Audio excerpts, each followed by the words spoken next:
take this opportunity to extend your stay and sample central truth, the safety and dignity of millions who rely on refugee and migration systems, and hope that they will be fair, credible, transparent, and humane. And that is why we are convening here in Nairobi to revisit those challenges that are faced by people seeking refugee protection.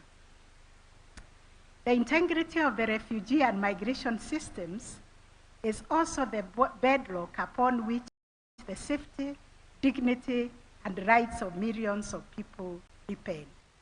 It is about ensuring that our laws and policies are fair, just, and applied consistently. It is also about creating pathways for safe and regular migration while combating the scourges of trafficking and smuggling in persons.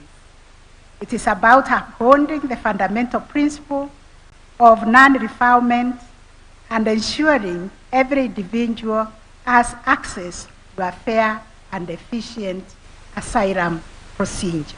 Core concern that our asylum and immigration processes must be fair and well managed. And for us, integrity means systems that function as intended to protect those genuinely in need and are not undermined by abuse or politicization.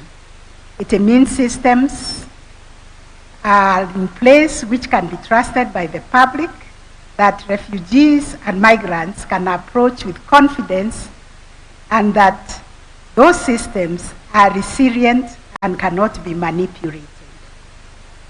Fair procedures are the foundation of such integrity.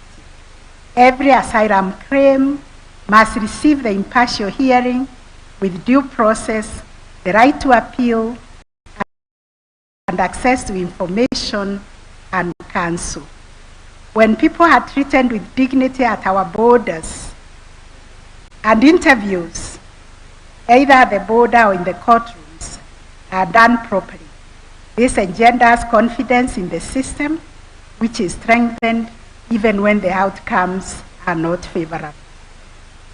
Beyond fairness, we must uphold credible and robust systems which require up-to-date laws being aligned with international standards, well-trained personnel, adequate resources, and consistent decision-making. This morning we were taken through the challenges the 1951 refugee law has encountered and continues to encounter.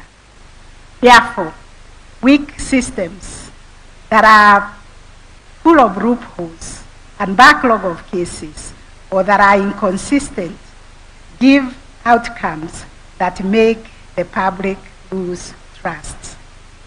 So we have an obligation as judges to work towards closing those legal gaps, upholding the independence of adjudicators, and ensuring objective decision-making, which is essential in preserving credibility.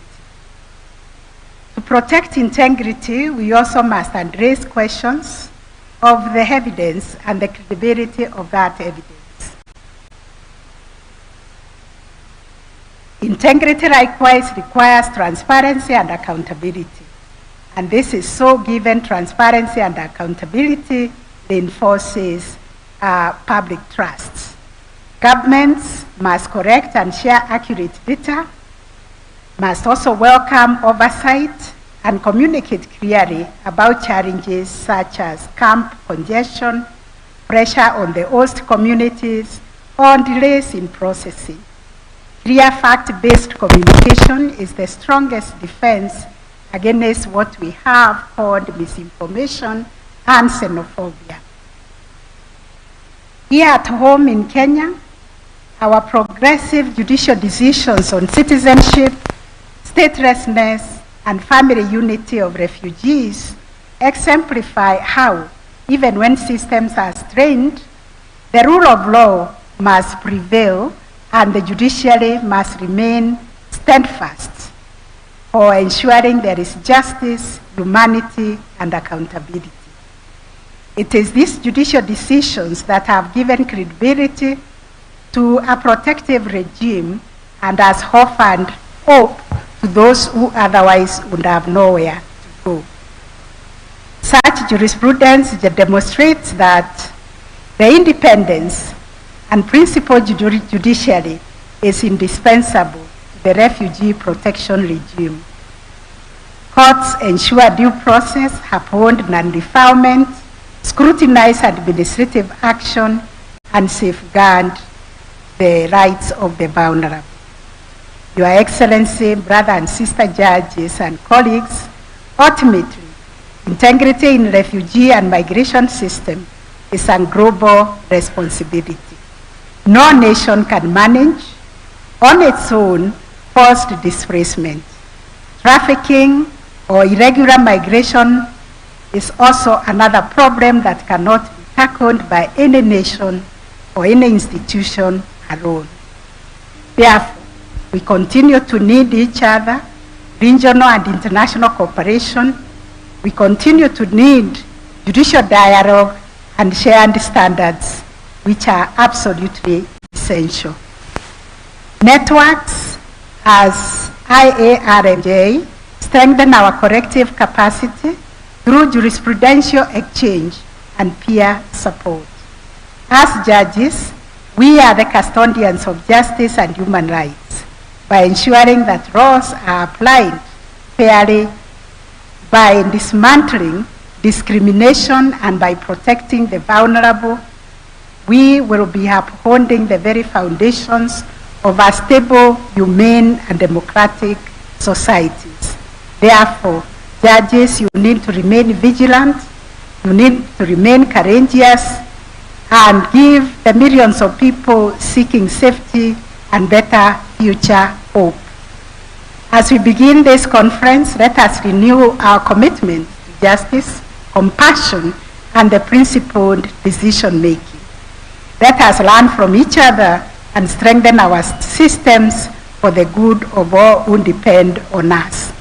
And with those remarks, it is my honor, absolute great honor, to invite you, Your Excellency, Dr. William Samoei Ruto, President of the Republic of Kenya, to deliver our keynote address and your official address to this congregation.